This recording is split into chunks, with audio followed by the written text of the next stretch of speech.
Здравейте, приятели! Аз съм Каролайн, сигурно не можахте да ме познаете, защото се бъдисах тъмна да може да стана по-умна. И ако щете ми вярвайте, обаче стана! Знаете ли кое е първото нещо, което направих след като станах по-умна? Купих си лабубо!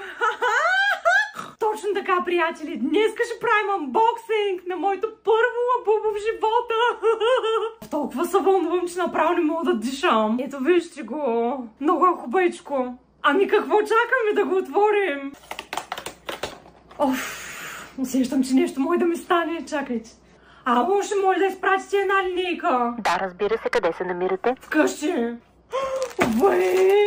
Вижте опаковката колко е яка, направо съм обсебена. Отварям го.